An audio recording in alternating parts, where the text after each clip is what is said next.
Good morning, ladies and gentlemen, and welcome into the Week 7 edition of the Sunday Sideline Report here on the Sports Insanity Network YouTube page. Hi, Griffin, Danny Boy, Reginald, Dan Rhines. Dan, good morning. How are you, my friend? Great. And the best part about my situation this week is that the Jets are on bye week, so there's no wins or no losses. So I can't complain. You can kick back, relax, put your feet up, and not have any critiques on the Jets this week. So that's pretty good. And continue to gloat about how he made Jalen Hurts look like a freaking, not even a rookie. He looked like a Pop Warner player. Like he was bad. Yeah, we will definitely discuss Jalen Hurts in multiple multiple ways today. But we'll start this show by recapping what happened on Thursday night, which saw the Jacksonville Jaguars go into New Orleans and beat the Saints by a score of 31-24. For the Jags, Travis Etienne, another 2-touchdown performance. Trevor Lawrence was solid, 20 of 29, 204 yards and a touchdown. Christian Kirk, 6 catches, 90 yards and a touchdown. For the Saints, Derek Carr, 33 of 55 for 301 yards, a touchdown and interception. Alvin Kamara had a nice game, over 100 total scrimmage yards. So the Jags moved to 5-2 atop the AFC South, where most people expected them, and the Saints fall to 3-4. Dan, your thoughts here on the Jags and the Saints as we here in Week 7? I kind of expected better out of the Jaguars. Not saying that the Jaguars scored 31 points. They did everything they could do in that game. I'm talking about closing out the game. Yep. Because they had a 24-9 lead. It's the fourth quarter, and it seemed like, weird play calls. They tried to get a little too cute down the stretch. Kind of allowed the Saints to sort of build this momentum where they end up scoring 15 points to tie the ball game. And look, obviously you give the Saints credit because they didn't back down and they didn't lose without any type of fight. However, Jacksonville has to be better at closing out these games because you can't have a big lead and blow it. And let's be real. If the Saints convert that touchdown, Moreau doesn't drop the damn ball. Yeah, we're talking about overtime. So or the potential of the Saints going for 2 and potentially the win. So they have to be better at closing out these games. But I liked how they responded after the Saints tied the game and went down the field, scored touchdown. That was massive. I thought that showed a lot of growth for Trevor Lawrence, a lot of growth from the offense, and they didn't panic. But the way they have, not every fourth quarter they've played, but certainly this one, where you should have won this game easily, it's a problem. That's something that Jacksonville really has to look into and correct and make sure that doesn't happen again. On the Saints side, defense was trash. They came alive late in the game, but for the most part, they were sloppy. There was no lack of awareness, no secondary. The Jacksonville was running up their asses. They were receiving, throwing up their asses. It sucks, excuse my language, but it was a pretty bad game by the Saints defense. Yeah, for me on the Jags, I think what we're expecting out of the Jags, and I don't want to say we hype them up too much, but we put them in the same conversation as. I think they're properly rated. No, I'm talking like before the year when people were talking They're a Yeah. definitive playoff team. We got to remember that this is only Doug Peterson's second year. Yeah. And they're still 5-2. But this offense has so many weapons when you're talking Oh my ETN, God. Christian Kirk, Calvin Ridley, who, by the way, thanks for the help in fantasy this week, Calvin Ridley. One Yeah. catch. And Trevor Lawrence is his own weapon too. Yeah, Lawrence running, that was a big part early in the game. And then, you have a guy like Evan Ingram at tight end who plays a part. Defense still has its issues. Maybe they may get traded at the deadline to help that out. They're still very good, and I'm not really concerned about them. Now, they're not in that same echelon probably as the Chiefs or the Bills or the Dolphins, but they're probably on that second tier with a team. Actually, I'm going to put them on that second tier, but I'm going to put them with teams maybe like a team like the Jets, or which are right there with them. So I like where the Jags are. As for the Saints, you talked about the defense. I'm going to talk about the offense because the Saints' offense early in that game was not good. Well, it was putrid, and Derek Carr admitted to it too. That and in the post game presser, Yeah, that they were not on the same page. No one was in sync, which is a problem, because right now the Saints are in third place in their division, and you have a rising Atlanta Falcons team that no one really expected to be as good as they are now. So, and I'm not saying that the Saints schedule gets tougher and tougher and tougher, but it losses like these stink. And if your offense is part of the problem, then that needs to be addressed. And it doesn't mean that no one needs to get fired. That certainly doesn't have to be the case. You don't need to relieve anybody, but what's the groove of the offense? What's the identity of the offense? And is Derek Carr the right guy to lead the offense too? And I don't know. I've been a massive endorsement of Derek Carr. You know me. I wanted Derek Carr over Aaron Rodgers, but there are times where I start to think about like whether he's truly the right guy to lead the offense. Maybe he's just another stopgap for someone that's bigger. I also wonder how much his shoulder's bothering him after he took that shot against the Packers. I mean, I always argue that, excuse me, Mike. No, go ahead. That, shoulder bad or good, he still chose to play. So I agree with you 100%.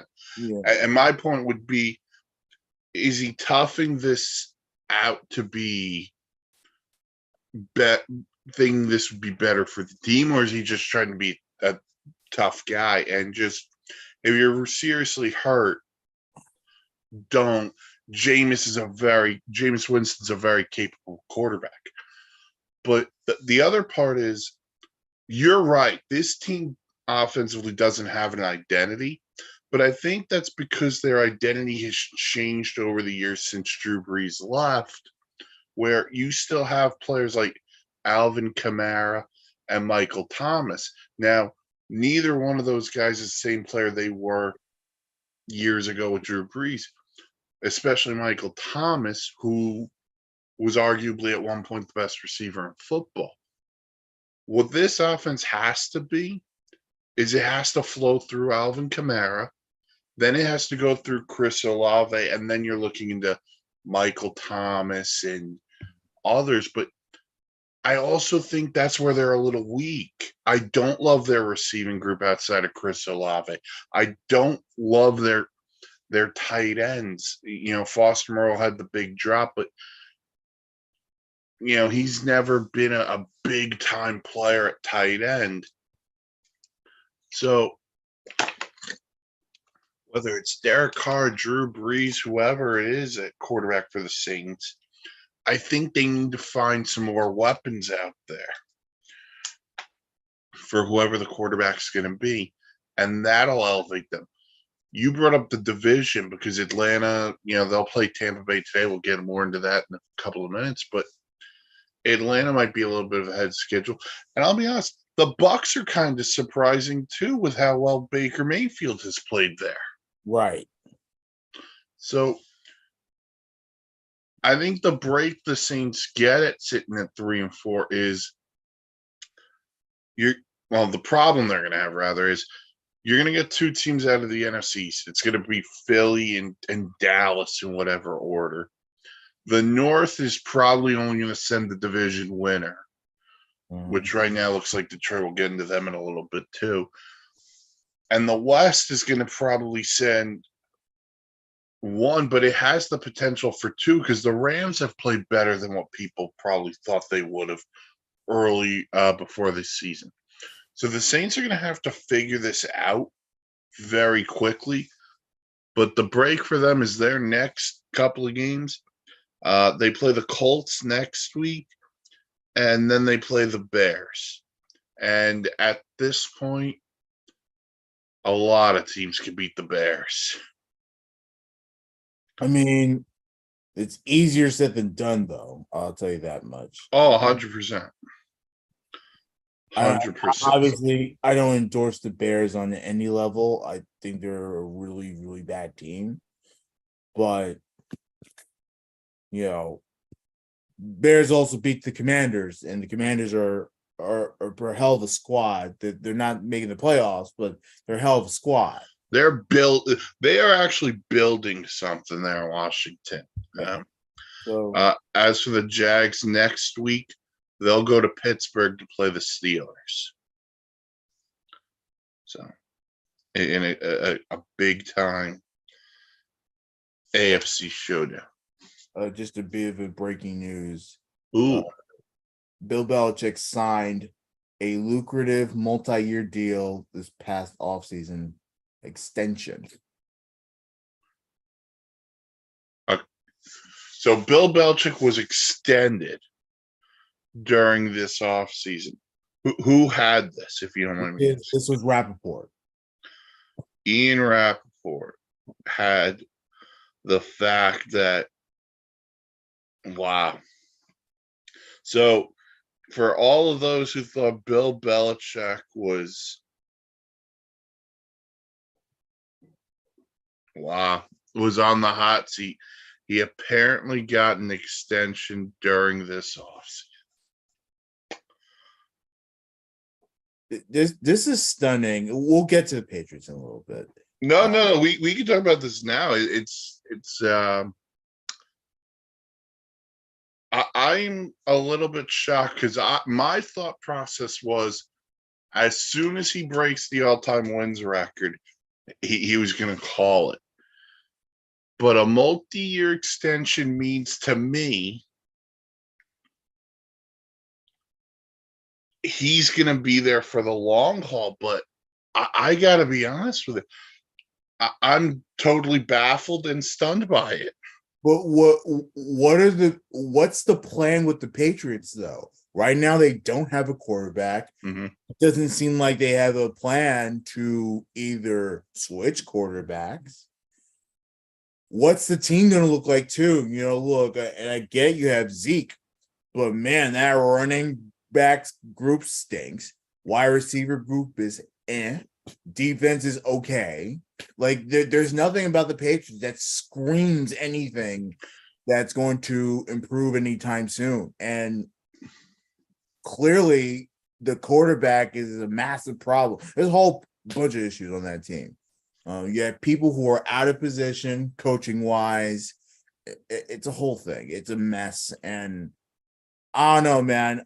I'm starting to think that this is going to be one of those things where Bill Belichick just dies as a Patriot. It's not good for the fan base. You have such an opportunity right here to change the culture of the franchise. And it doesn't mean that Bill Belichick won't go down as one of the best head coaches of all time. I think he does. He's definitely a Hall of Famer. 100%. But change it up. This is 23 years of the same person running the team. It's funny because we always talk about with players at times, or even coaches, a different voice in the room, you know, and sometimes that different voice is what helps bring something out of that room. And you're right, 23 years is a long time, and it's just, to me, the biggest thing you said to me, you just said, was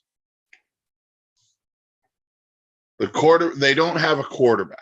You're 100% right.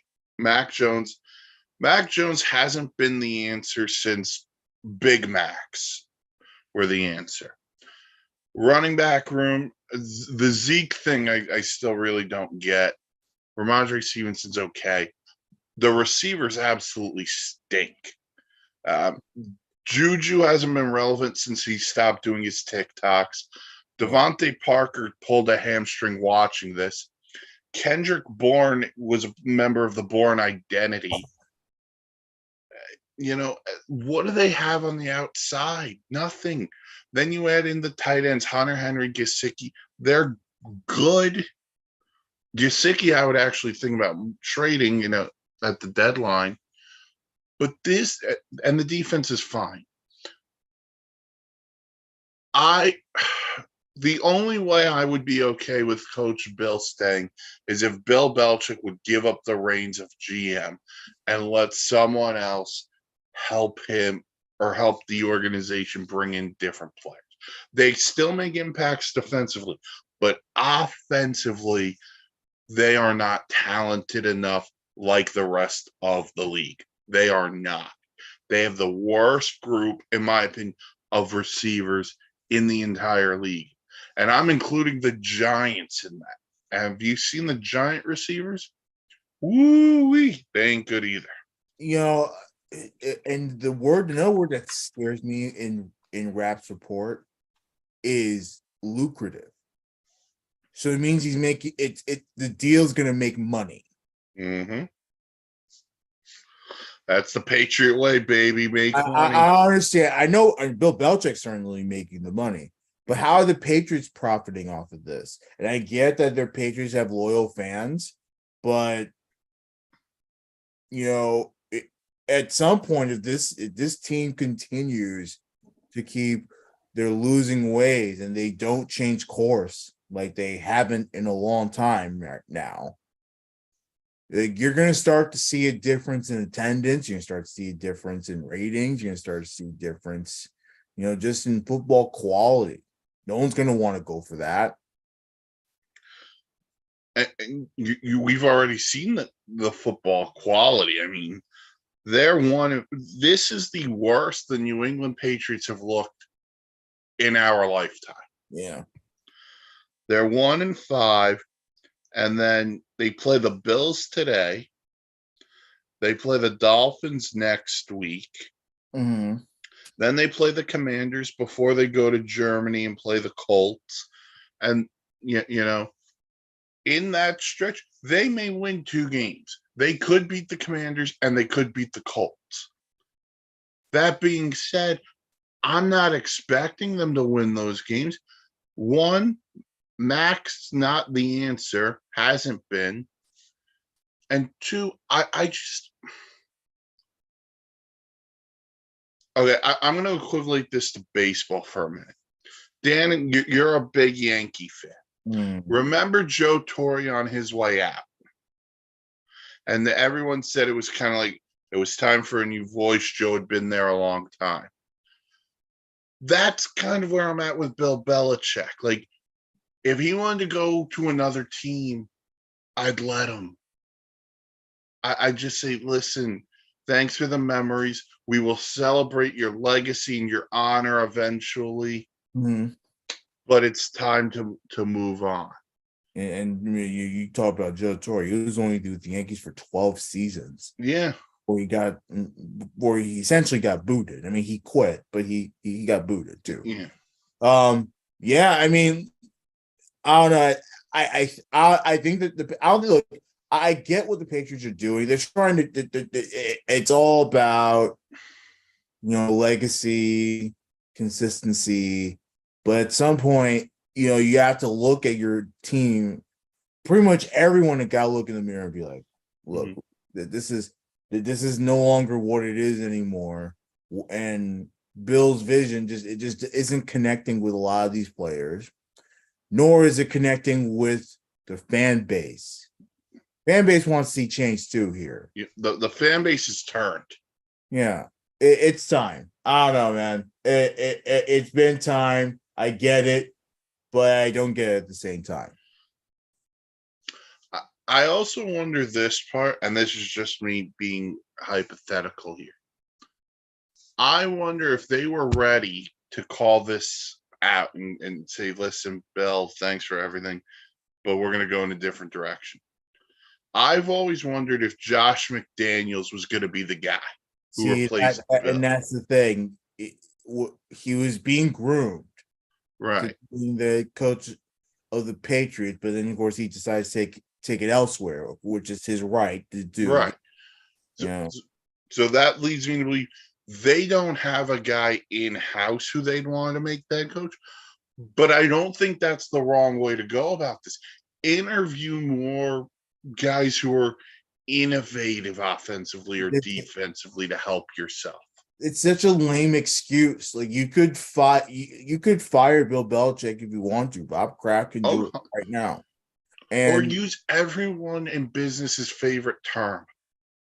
Mutually agree to part ways. Or he resigns. Right. Yeah. And I accept his resignation. It's just, listen. What are we doing? Listen, I'll be brutally honest. I don't feel bad for Patriot fans because you had it so good for so long. And that's the thing. Like, Patriots fans, they were so spoiled, man. They are so spoiled. They had Tom Brady for 20 years and they won 6 Super Bowls. Like, come on now. But yeah, no, like I really think that, I forget where I was going with that. But yeah, no, it's time to change. Yeah, so breaking news, Bill Belichick. I'm presuming he gave himself a contract extension and Robert Kraft just approved of it, since he is the GM. It was during the offseason, so it certainly answers a lot of questions as to why he's still in the damn building. I mean, someone changed the locks. I mean, I'm not going to get stuck. Bill, congratulations. You've had a tremendous career, but man, I don't agree with this. Yeah. This mindset. At this point, he does. This really answers the question I've been asking before. Does he get to say when he leaves? Yes, he does. He has what he has done as he has gotten himself full autonomy and he's given himself free reign. I can do what I want, whenever I want, however I want. Yeah. I'm the hoodie. You're not. Mm-hmm. Oh. Sorry. No, that was good. All right. So Bill Belichick contract extension on the nose. All right. So Dan opened up earlier by talking about Jalen Hurts. And the Eagles did lose to the Jets last week. The San Francisco 49ers lost to the Cleveland Browns, meaning there are no undefeated teams left in the National Football League. Stuck it. And what? Which led Micah Parsons on his show to basically say to the media, you have to hold the same energy to other teams when they lose, the same as when the Dallas Cowboys lose. So Dan, is the media too hard on the Cowboys? Not too hard. They just hold them to a standard because they've been called the America's team for the longest time.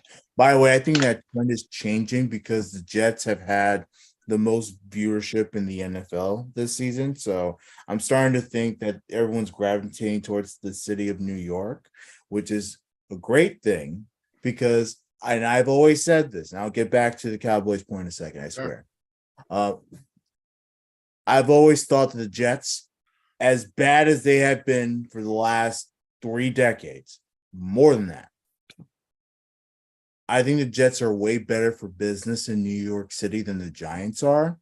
And I think the city of New York should start to pounce on it, or anyone in New York State that's in the New York City metro area to pounce on it and be like, we need a stadium for this team that's building business, gambling business. Mm-hmm.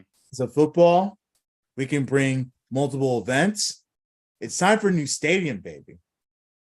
So no, I'm totally stoked that the America's starting to finally give some respect to the green and white. But back to the Cowboys, no, it's because they've been held to a standard of America's team for a long time.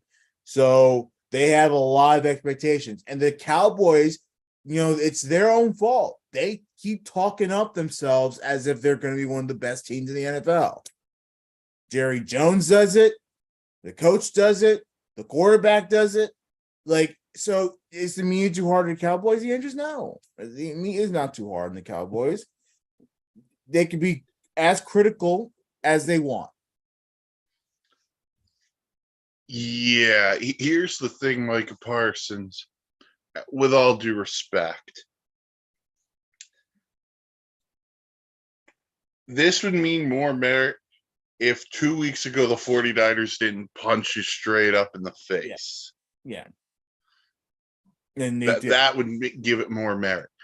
It would also mean give more merit if the Eagles didn't just win the NFC. But you bring up a great point, Dan, in the fact of they were crowned early as America's team, and they haven't won a Super Bowl since the 90s. And more often than not, they had not won a playoff game in how many years? If you want the dub as America's team, you have to go out and prove you're America's team. But the other part is this: that motivation that the media gives you for being too hard on you, use that as motivation. Mm-hmm. Use it as motivation. Now, listen.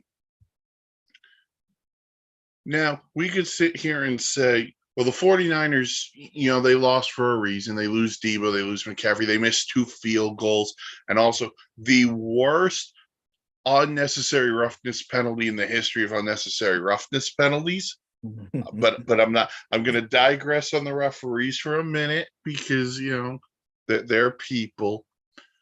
But Philly hasn't looked as good as they did last year at all. So there is some merit to that one. Go ahead. You were going to say something.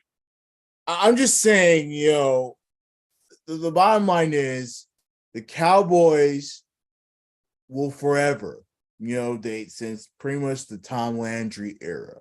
You're talking like 60s, 70s, 80s. Well, Jimmy Johnson in the 90s, but and yes. Then of course you had the Jimmy Johnsons and stuff. Yeah. And by the way, since then, how many coaches have they had that they haven't had consistent coaching base since then? No. Jason Garrett was there for a long time. All he did was give them the clap. Yeah. Look, the Cowboys have every right to be mad, but at the same time, they have no right to go up and be like, they're treating us like a bunch of crap for no reason. No, they're treating you because of the standard that you set yourself that you have not lived up to. I'm a big Micah Parsons guy. A great player, great talent. I think of a scene in a movie, The Master of Disguise. Dana Carvey goes, or I believe it's Dana Carvey goes, this is what you're doing, and this is what I want you to do.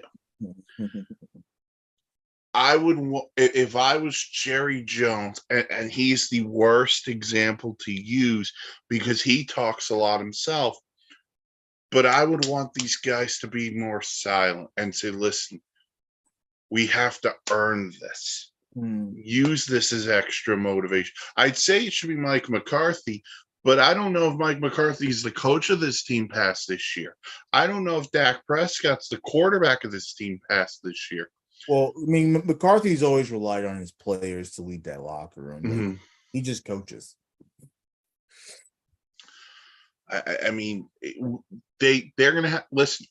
If the Dallas Cowboys don't go to an NFC title game, you know, it's just straight up gonna be. Listen. If you don't get to the NFC title game, it's a failure. It's a failure of a season. Yeah, I'd say Super Bowl's a failure, but that's too high of an expectation. You have to get to the minimum NFC title game because that's the next step for you. Because you keep losing in the divisional round.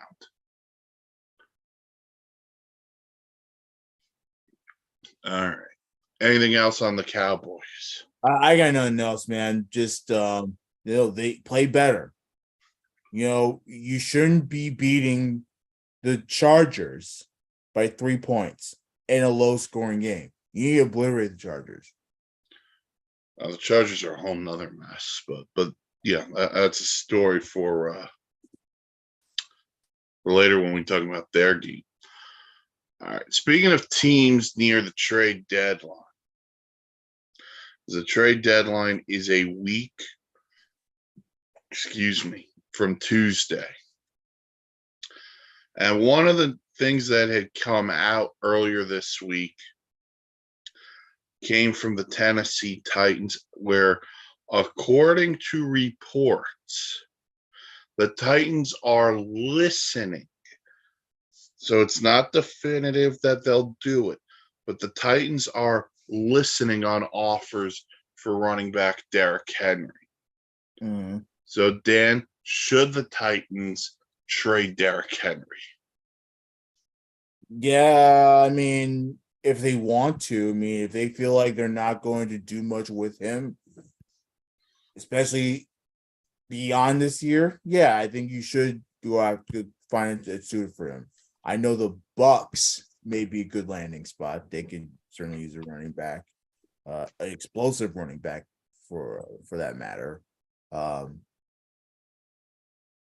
And you can pick up a third rounder, maybe second rounder with that too. So not necessarily the worst idea if you're Tampa Bay. Well, I don't think Tennessee has a right to demand so much because they're not really a good team. Yeah, they're 2-4 on the season so far. Yeah, and I believe they're on the bye this week. Just double check that. But I agree with you. I would actually move Tennessee. Tennessee's on the bye week this week. But I would move them just for this reason.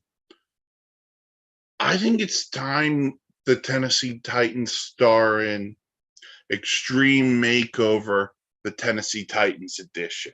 Yeah. This team got really close a few years ago. That's what they were. They were really close when they played the Chiefs in the AFC title game. They constantly made the playoffs, but they weren't amongst they didn't beat the AFC's elite.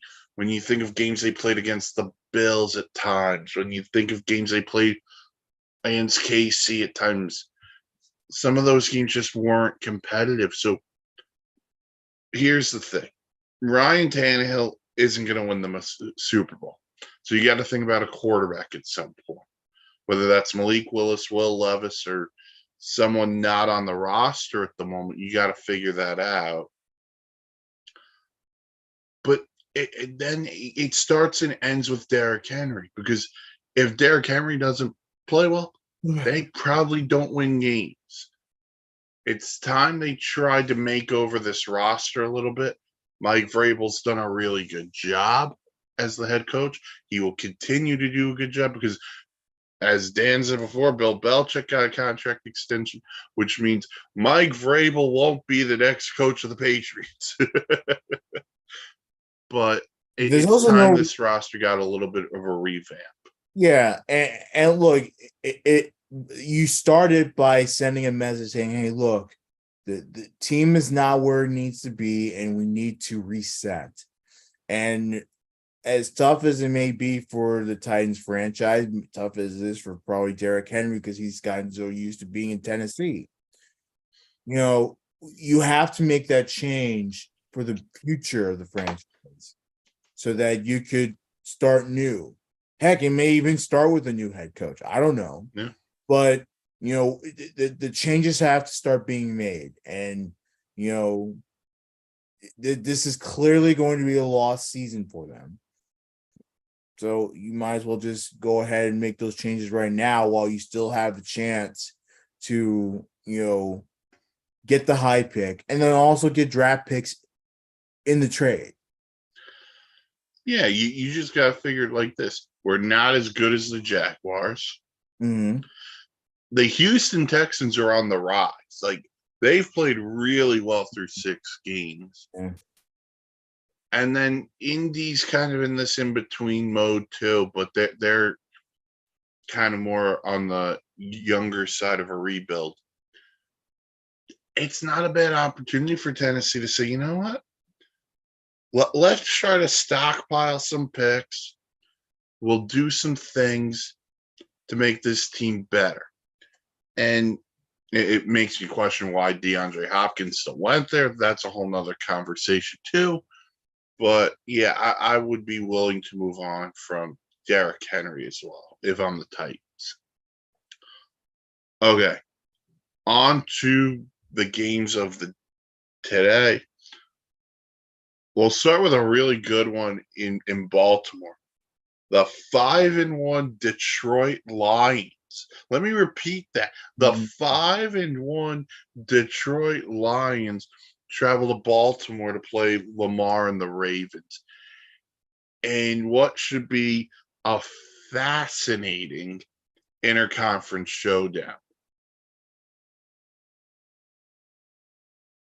I think it's going to be a high scoring game. Mm-hmm. But the Lions defense is what's going to come through in the end. I love this Detroit team. This Detroit team has proven week in, week out how good they are offensively, defensively.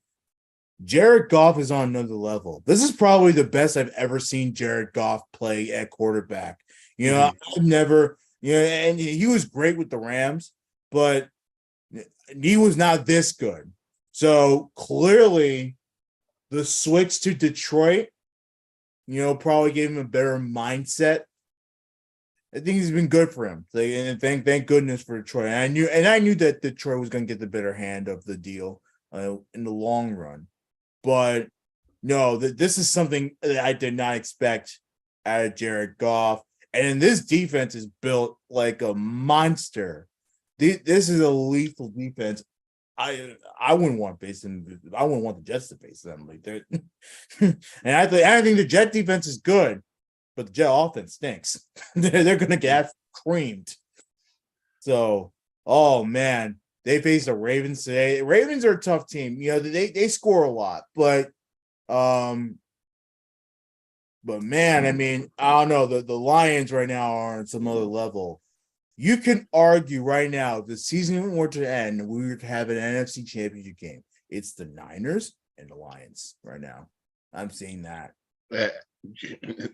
Think about how insane that sounds from where the Lions were just a couple of years ago. I mean, you brought up the defense. Aiden Hutchinson is such a beast. Still, the reason why the Jags didn't take him is beyond me, but that's a whole nother conversation. But what the defense has been really good for the most part. They're great at stopping the run, which, by the way, Baltimore built on the run game. Baltimore, I think, is 5th in the league in rushing yards per game. You know who gives up 65 yards on the ground. The Detroit Lions give up 65 yards rushing per game. You can't run. You can't hide. Now, I will say this. They haven't faced a guy like Lamar on the ground yet. But Lamar's arm is what's going to have to keep Baltimore in this game. Zay Flowers, Odell Beckham, Mark Andrews is going to have to make an impact. And I wonder if this is the game where they feel the absence of J.K. Dobbins. Because Lamar's legs do some things, but Justice Hill, Gus Edwards, they're okay. They're just not answers to the question. Right. So Baltimore may need to go out and find themselves another running back who could help Lamar out at some point before the deadline. But let me say this. The Lions are the story of the league right now. And they had great wins. The Kansas City win is great. The win over Tampa Bay last week is great. You go on the road and you beat the Baltimore Ravens. That's another great win. And you're just lining them up. Like the NCAA tournament, you need those quality wins to get in. That would be 3 quality wins for the Detroit Lions. So, oh man, like that's going to be fun. That's going to be physical. The Ravens are honoring Terrell Suggs for that game. So T Sizzle will be in the building. That'll be added motivation for them. Yeah. So maybe they'll ask Terrell if he could still play. I mean that'd be pretty good too. Yeah. So that's a big one. An interesting one in Indianapolis because you got the Browns coming off that win over the Niners. They go to Indy to play the Colts. No Anthony Richardson. He's out for the season with the shoulder. He's going to get surgery on that, or he got surgery. And the Browns should have Deshaun Watson back today. So Browns Colts is an interesting one as well. And then Dan, you brought up the Falcons earlier. They're going to Tampa to play the Bucs. Mm-hmm. And again, division matchup. I'm not quite sold on both teams, but it's an interesting matchup. Like I think that the Falcons are a whole lot better. They're better offensively for sure. They had a rough game against the Commanders last week. It was a really bad game. Couldn't get it going. Yeah, it was rough. The best unit on the field for either team is the Bucs defense. Yeah. So what they're going to have to do, and Todd Bowles, if you're listening, and I know you are, Todd, because I give you advice, line 8 up in the box to stop Bijan Robinson and dare Desmond Ridder to beat you. Who's Desmond Ridder? Like, I'm sorry. Listen, we titled Wishbone Shotgun not this week, last week. Who the heck is Desmond Ridder? Yeah, because of something I said. I don't trust Desmond Ridder. He hasn't earned my trust to say he's going to go out there and win games. I just can't believe in it. Well, my thing is, why are you overhyping this guy so early and stuff? I get he's won games. Maybe he's made a couple of nice throws and, led comebacks. Cares, man. This guy is whack, bro. This team has Kyle Pitts and Drake London. If they had a quarterback with a real argument, like if they had Derek Carr, this team would light it up, in my opinion. See, this will be a playoff team with Derek Carr, for sure. Now, I'm not in love with a Todd Bowles coach team. Never have been. Never will be again. Never will be again. No, ever since the Jets didn't make the playoffs in 2015, I lost all trust. And I admitted that I was all for keeping Bulls to see if things would change, and nothing changed with the Jets. And guess what? Nothing changed again with the Bucks. Nothing has changed. So, yeah, no, look, as much and look, the bottom line is the Bucks seem to have the upper hand here. I certainly think so. I think they're the better team, but no, there is part of this team that really irks me. I don't think the offense is that good. I think they tried it with Baker.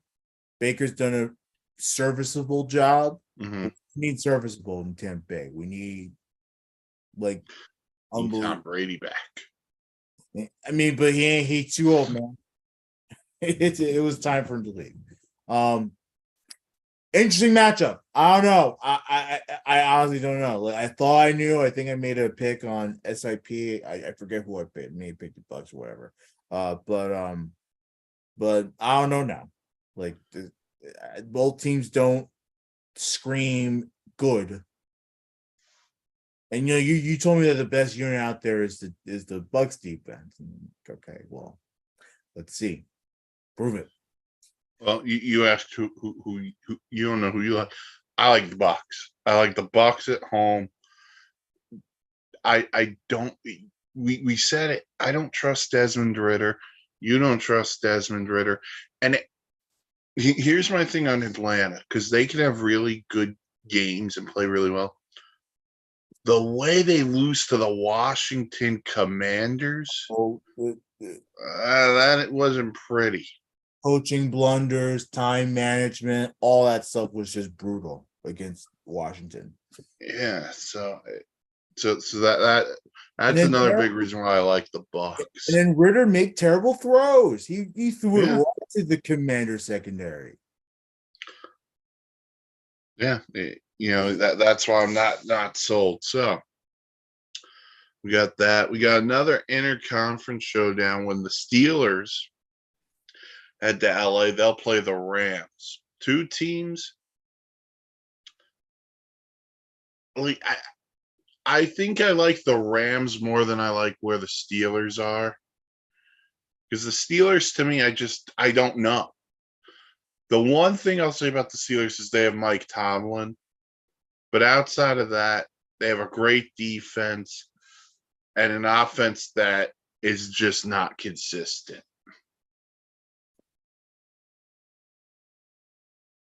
The Rams, on paper, are probably the better team. The Steelers, though, have some fight in them. So it wouldn't shock me if they came out and actually got the dub. This is another game where I don't trust any of these teams. I think I might stick with Pittsburgh here for a little bit. Let's see what they do. They need a win for sure. And just to get the offense back on track. But I will give the Rams this. Offense actually not that bad. They're actually not. They're not the worst. Yeah, they got Cooper Kupp back now. Puka Nakua's been great. They'll be without Kyron Williams for the next couple. They put him on IR with an ankle. Also, TJ Watt missed practice Friday. Not sure if he's been ruled in or out today, but that's a 4-o'clocker. So watch that on the active, inactive later. We got an AFC West showdown when the Chargers go to Kansas City to play the Chiefs. Listen, there's a lot of disappointments right now in the NFL. I don't think there's a bigger one than the Los Angeles Chargers of San Diego. I know, and I was so high on the Chargers to begin the season, and I'm eating my words, man. Like this has been such a brutal showing. And look, I thought Staley would at least be humble and learn from his playoff mistakes and all that stuff. He has not learned anything, and it shows. It shows in the offensive play. Herbert as much as I like Herbert, I think he'll be one of the best quarterbacks in the league at some point. He's not on the level of Mahomes right now. I don't think he's on the level of any of the AFC West quarterbacks. And the AFC West is trash. This team is too talented to be this bad. Yeah. And here's the other part, because next year Herbert's new deal will kick in, and they won't have the talent anymore because they're going to have to either restructure guys or move off of some guys and have to replace them with cheaper options, because that's what happens when you pay your quarterback. But this team needs something. Keenan Allen's a stud. Eckler, I like Eckler. I don't know what they're going to do there. Mike Williams is always hurt. The defense should be better than what it is. And just, I feel like they didn't recover from what happened last year with the Jags. Like, they can say they did, but mentally, they've never recovered from what happened.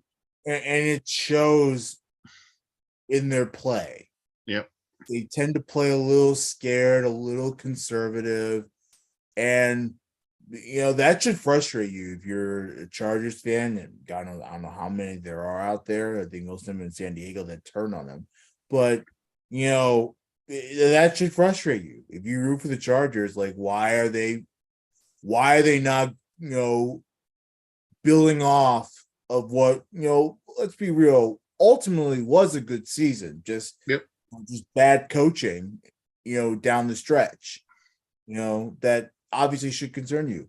Why are they playing scared? Why are they playing conservative? Why are they not letting Justin Herbert do his thing? And, it should frustrate you. And here's the other thing. Herbert's got the arm and he's got the talent. He missed some throws Monday night. Yeah, but he's good. He's fine. I'm not blaming him. No. You have a guy like Eckler. Yeah. Run the ball. Yeah. Run the ball a little bit more. Like, listen, I get it. We all fall in love with the big arm of Herbert and a Mahomes and a Josh Allen. Right. You know what's made Kansas City so good last year into this year? It isn't just Mahomes is great or Travis Kelce's great. They run the ball. Mm-hmm. Kansas City has changed who they are and their identity. Yes, Patrick Mahomes and his State Farm insurance commercials are phenomenal. But they've said, you know what? We don't have a Tyreek Hill. We don't have these weapons on the outside that other teams do. So guess what? We're going to take a running back who we got in the 7th round of the draft, and we're going to use him to play smash mouth football the way Andy Reid wants to. And then, by the way, Patrick Mahomes will also use his legs to beat you. He proved it in the Super Bowl. Well, even, you look at teams like Kansas City, even the Jets, they realized, what, big time pocket passing quarterback is not what Zach Wilson screams. What screams Zach Wilson is trick plays, end arounds, running the damn football, getting him out of the pocket. And I'm not saying that has to be the Chargers' identity, but the Chargers got to change something up here, because clearly it is very obvious that Herbert keeps losing his confidence when he keeps missing throws, as bad as he has missed throws. And again, I'm not blaming everything on Herbert. I think Herbert's a good quarterback, but he needs to be in the right system. The system isn't the right system for him. Kellen Moore talking to you, you nerd. Yeah. But you got Chargers, Chiefs, and KC. And then Sunday night, you got a fun one. Mm-hmm. Dolphins in Philly playing the Eagles, who will be wearing the Kelly greens. This should be really fun. Unless you're me, you may have a heart attack. But you got 2 premier teams in the league. Rifkin, this is business, man. I'm cheering for the Eagles. This is personal. Business, man. I'm sorry. In another lifetime, if the Jets and Dolphins were really good and it didn't really matter, then I'll back off. Let the Eagles beat this one this time. They need to get right game 2. With that being said, the Dolphins are going to win this game. I don't trust the Eagles. After watching the Jets absolutely massacre them, and I will call it that, even though it wasn't really a massacre. No, they embarrassed the Eagles last week, and the Eagles should be embarrassed. And if that doesn't give any intel to the Dolphins to torch the defense and for the Dolphins defense to go after the damn quarterback, pressure him, I don't know what does. Like this should be an easy game for Miami to win. Nothing is ever easy for this team, but I'll say this. I think a massive key for the Dolphins, and I wrote about this when I did the pregame. Check it out, www.thesportsinsanitynetwork.com. The legs of Jalen Hurts are such a key. You're going to have to use a spy. So whether that's Jerome Baker or David Long for the Dolphins, that's a huge key. By the way, I hope Devontae Smith was carrying a football around all week because he had that massive drop during the game last week. I don't think that happens again. The other key is Cater Kohu. And people are going to ask, who the heck is Cater Kohu? Well, Cater Kohu right now is the guy replacing Jalen Ramsey. And Jalen Ramsey did return to practice. He's not going to play tonight. But the last time the Dolphins were in a big game, Cater Kohu was burned by Stephon Diggs multiple times. So whether Vic Fangio gives him help with Devontae Smith or A.J. Brown, or it's one-on-one, he's got to play better.